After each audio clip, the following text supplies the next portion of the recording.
السلام علیکم ویورز، آپ دیکھ رہے ہیں خیبر کرانیکلز اور میں ہوں مہنور راحت۔ خیبر پختونخوا میں امن و امان کی صورتحال ایک بار پھر سنگین دکھائی دے رہی ہے۔ آج صبح پشاور میں ایف سی ہیڈ کوارٹر پر خوارج نے حملہ کیا، جبکہ ہم جنوبی اضلاع کی بات کریں تو بنوں اور لکی مروت میں بھی شدت پسند کارروائیوں میں اضافہ دیکھنے میں آ رہا ہے۔ اسی طرح اگر بلوچستان کی بات کی جائے تو بے نظیر میڈیکل کالج پر بھی خوارج نے حملہ کیا، جسے ناکام بنایا گیا، اور اس میں جن خوارج کا پتہ لگایا گیا وہ افغانستان سے تعلق رکھنے والے تھے۔ ان تمام واقعات کے درمیان پاکستان اور افغان عبوری حکومت کے درمیان مذاکرات کے چوتھے دور کا بھی بات چیت ہو رہی ہے، جبکہ سب سے بڑی خبر یورپی یونین کے ساتھ پاکستان سیکیورٹی ڈائیلاگ پر بات کرنے والے ہیں، اور کچھ ہی دنوں میں وہ اسلام آباد میٹنگ کے لیے آئیں گے۔ ان تمام بیٹس پر بات کرنے کے لیے ہمیں جوائن کر رہے ہیں شمیم شاہد صاحب، بہت شکریہ مہربانی۔ یہ بتائیں سر کہ خیبر پختونخوا میں امن و امان کی صورتحال ایک بار پھر سنگین دکھائی دیتی ہے، جیسے کہ آج صبح دیکھا آپ نے پشاور صدر میں ایف سی ہیڈ کوارٹر پر حملہ ہوا، اور اسی طرح جنوبی اضلاع میں بھی بنوں اور لکی مروت میں شدت پسند کارروائیوں میں تیزی سے اضافہ ہو رہا ہے، کیا کہیں گے اس پر؟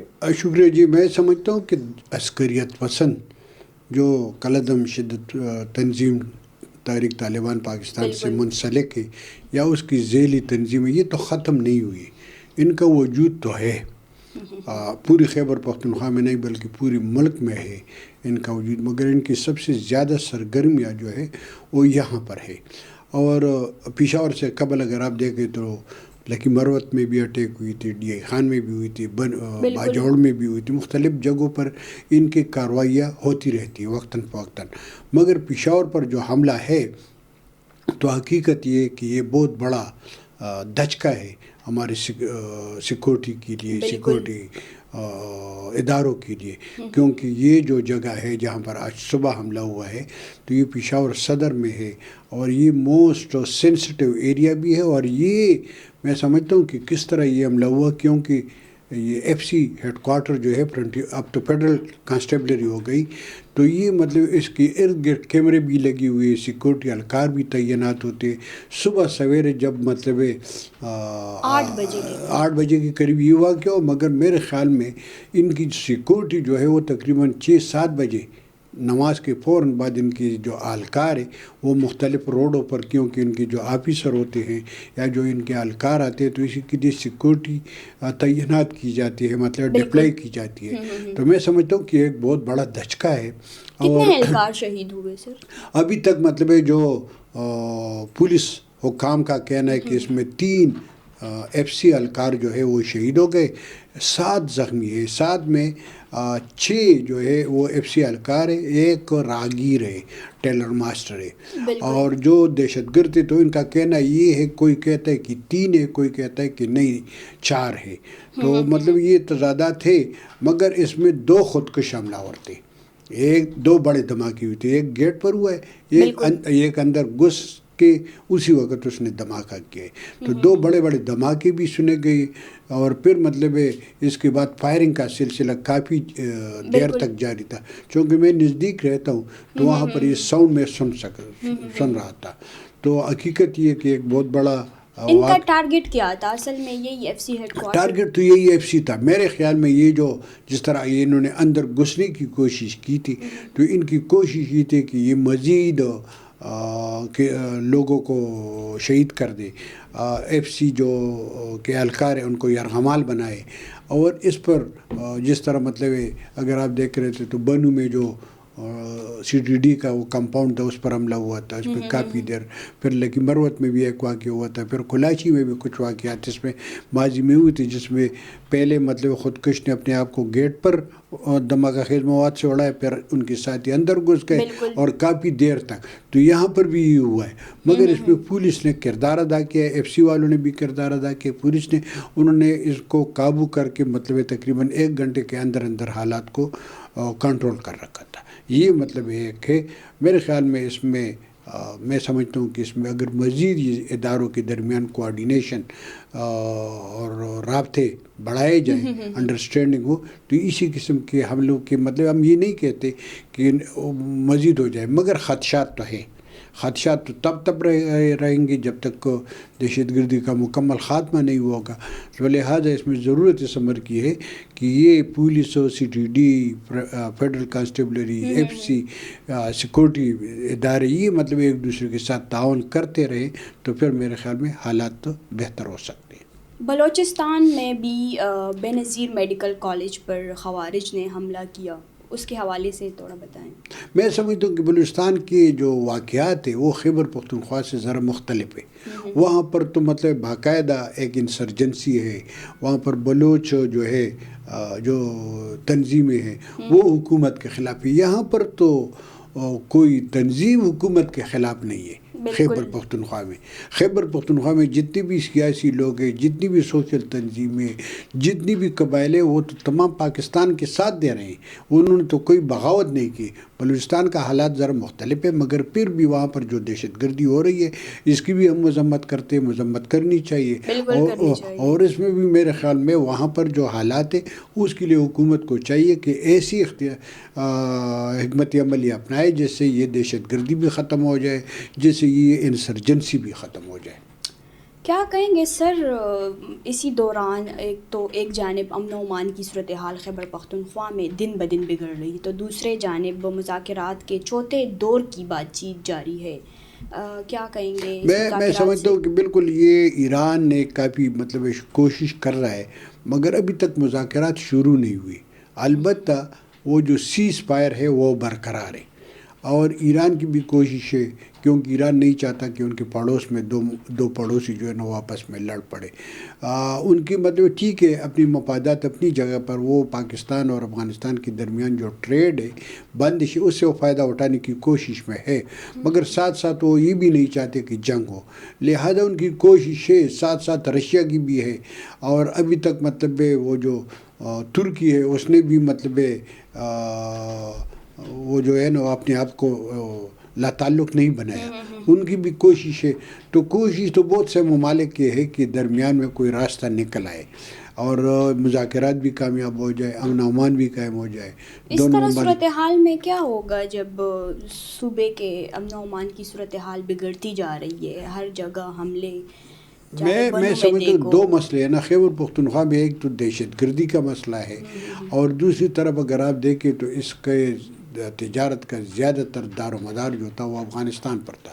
ٹھیک ہے، اس میں مطلب بہت زیادہ مطلب یہ جو ہمارے ٹریڈ کمپنیاں ہیں وہ تو ان کے پروڈکٹس یہاں نہیں ہے، مگر یہ ہے کہ اس میں ہمارے ٹرانسپورٹرز کا استعمال ہو رہا ہے، ہمارے مزدوروں کا استعمال ہو رہا ہے، ہمارے کمیشن کاروں کا استعمال ہو رہا ہے. لہٰذا اس کی بھی منفی اثرات خیبر پختونخوا پر پڑ رہے ہیں. ٹھیک ہے، اور ساتھ ساتھ دہشت گردی ہے. آج آپ دیکھ لیا کہ یہ صدر میں دھماکہ ہوا تو پوری پشاور کی جو صورتحال تھی وہ بگڑ گئی ہے. لوگ مطلب خفا ہے، ٹریفک بند ہو گیا، دکانوں کی مطلب یہ جو ایف سی پلازے کے ارد گرد جو دکانیں وہ ابھی تک بند ہیں. تو ظاہر ہے اس سے منفی اثرات تو ہوتے ہیں. سر آپ سے کویشچن پوچھوں گی. افغان دانشور پروفیسر ڈاکٹر اسماعیل نے کہا کہ TTM اور TTP آپس میں محاذ آرائی نہ کریں، بلکہ اپنی انرجی یہاں پر ویسٹ نہ کریں، پاکستان کے خلاف اپنی انرجی لگائیں. یہ پروفیسر ڈاکٹر اسماعیل یون ہے، بہت مانے ہوئے دانشور ہے، بہت کتابوں کی مصنف ہے، اور میں اس کو ذاتی طور پر بھی جانتا ہوں، میں کئی بار ان سے مل چکا ہوں. میرے خیال میں اس کا یہ بیان جو ہے نا یہ صحیح نہیں ہے.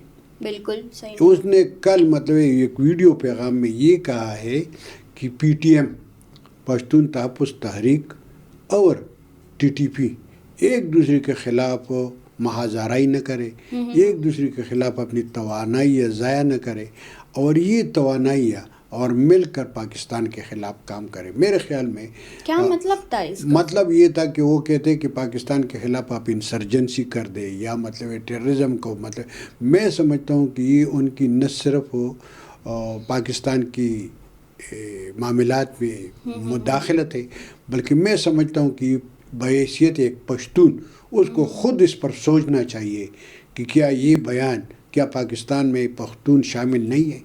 جب اس نے یہ بیان دیا، کیا یہ دونوں تنظیمیں PTM یا ٹی ٹی پی واقعی پشتونوں کی نمائندگی کر رہا ہے؟ میرے خیال میں ایسا نہیں ہے. دونوں گروپس ہے، پریشر گروپ ہے ضرور، مگر یہ کسی بھی طور پر پشتونوں کی نمائندگی نہیں کر رہے ہیں. لہٰذا میرے خیال میں پروفیسر اسماعیل صاحب کو اس بیان کی خود صفائی دینی چاہیے، اس کی مطلب معافی مانگنی چاہیے، کیونکہ یہ پاکستان میں بالکل مداخلت ہے. اس سے پہلے جو برادر نے بیان کیا تھا، برادر نے تو یہ بیان نہیں دیا تھا کہ مطلب ٹی ٹی پی اور پی ٹی ایم جو ہے وہ پاکستان کے خلاف کارروائی کر دیں. ایسا بیان میرے خیال میں ابھی تک کسی بھی افغان رہنما نے نہیں دیا ہے، بالکل ماضی میں بھی نہیں دیا ہے، ابھی تک بھی کہ طالبان نے کسی بھی طالب رہنما نے اسی قسم کا بیان نہیں دیا ہے جو پروفیسر اسماعیل یون نے دیا ہے. بالکل. سر یہ بتائیں کہ ٹی ٹی پی تو اب پورے خطے کے لیے ایک فتنہ بن چکا ہے، کیا کہیں گے؟ اب تو چائنا اور ازبکستان میں کل میٹنگ ہوا، ان کو بھی انسیکیورٹیز ہو رہی تھی کہ یہ ٹی ٹی پی تو پورے خطے کے لیے فتنہ بن رہا ہے، ایک چیلنج بن رہا ہے، تو وہ بھی سیکیورٹی پر، بارڈر سیکیورٹی کو محفوظ کرنا چاہتے ہیں. وہ چاہتے ہیں کہ پاک افغان کے جو تعلقات ہیں وہ بہتر ہو. اسی طرح ابھی 8 راؤنڈ ہوگا جو یورپین یونین کا 8 راؤنڈ ہوگا، اسلام آباد میں وہ میٹنگ کریں گے، تو کیا کہیں گے اس سے؟ میں سمجھتا ہوں کہ یہ جو ٹی ٹی پی ہے یہ اب سے نہیں ہے خطے کے لیے. یہ سوات سے لے کے وزیرستان تک، وزیرستان سے لے کے جنوبی وزیرستان باجوڑ باؤں، یہ 2005 سے یہ سلسلہ شروع ہوا ہے. اسی وقت سے خطرہ تھا، اسی وقت بہت سے سیاسی رہنما اس کے بارے میں، تو ان کوششوں سے کوئی ابھی میں سمجھتا ہوں کہ بالکل یہ خطرہ ماضی میں بھی تھا، اب بھی ہے اور مستقبل میں بھی رہے گا. اگر مطلب یہ جو علاقائی ممالک ہیں انہوں نے ایک حکمت عملی وضع نہیں کی، ایک جیسے مطلب ایک دوسرے کو اعتماد میں لے کر ایک ایسی حکمت عملی وضع کرنی چاہیے جس میں یہ جو ٹی ٹی پی ہے ان کی فائنانسنگ ختم ہو، ان کی مذہبی سپورٹ ختم ہو. ان کو مذہبی سپورٹ تب بھی مل رہا ہے. میں سمجھ رہا ہوں کہ مطلب کراچی میں کچھ مدارس ہے جس کو ہمارے بڑے کئی وزٹ بھی کر رہے ہیں، تو میرے خیال میں انہوں نے ان کی سرپرستی شروع کی تھی. پھر مطلب پشاور میں بھی ہے، نوشہرہ میں بھی ہے کچھ مدارس ہے جس کا میں نام نہیں لینا چاہتا، مگر یہ مدارس پنجاب میں، آپ کو یاد نہیں ہے پنجابی طالبان ہمیں جب مطلب یہ نارتھ وزیرستان میں تھے 2006 کے بعد 2014 تک، تو ہمیں جو ٹیلی فون آتے تھے وہ ہمارے ساتھ اردو میں بات کرتے تھے. اسٹیبلشمنٹ ان کا پنجابی طالبان تھا. تو میرے خیال میں پوری ملک میں ان کی سرپرستی کرنے والے ہیں، مذہبی ادارے ہیں، وہ ان کی سرپرستی کر رہے ہیں. تو جب تک یہ مطلب رابطے ختم نہ ہوں تب تک یہ مسئلہ حل نہیں ہوگا. ایک بات. دوسری بات یہ ہے کہ طالبان جو ہے نا یہ پراکسیاں لڑ رہے ہیں. بالکل. یہ پراکسی کبھی انڈیا سے، کبھی ایک کے کبھی دوسرے کے. میرے خیال میں یہ مطلب اگر یہ حق علاقائی ممالک مل جائے، G8 والے مل جائے، وہ پابندی لگوا دے کہ کب آئندہ کے لیے ان کی فائنانسنگ ختم ہو، تو تب مسئلہ حل ہوگا. بالکل. اگر یہ فائنانسنگ جاری ہو اور یہ پراکسی جاری ہو تو پھر مسئلہ میرے خیال میں پاکستان کے لیے سب سے زیادہ اسی وجہ سے ہوگا کہ ان کی روٹس پاکستان میں ہے. بالکل. یورپین یونین بہت ہی ایک بڑا یونین ہے، تو آپ کیا کہیں گے؟ پاکستان پہلے سے بھی زیادہ اسٹرانگ دکھائی دیتا ہے. اگر ان کی میٹنگ ہو تو کوئی میں سمجھتا ہوں کہ یورپی یونین کی مطلب کافی عرصے سے کوشش ہے کہ وہ ایک نیوٹرل کردار ادا کر دے، اور وہ اس میں کر سکتا ہے. وہ پاکستان اور افغانستان کو بھی ساتھ بیٹھا سکتا ہے، وہ پاکستان اور ایران اور چین اور ان تمام علاقائی ممالک کو بٹھا سکتا ہے اور ان کے درمیان ایک کنسنسس بلڈ اپ کر سکتا ہے ٹیررزم کے خاتمے کے لیے. بہت شکریہ شمیم شاہد صاحب انسائٹس دینے کے لیے. ویورز اگلے پوڈ کاسٹ کے لیے ہمارے ساتھ رہے. آج کے لیے ہمیں دے اجازت. اللہ حافظ.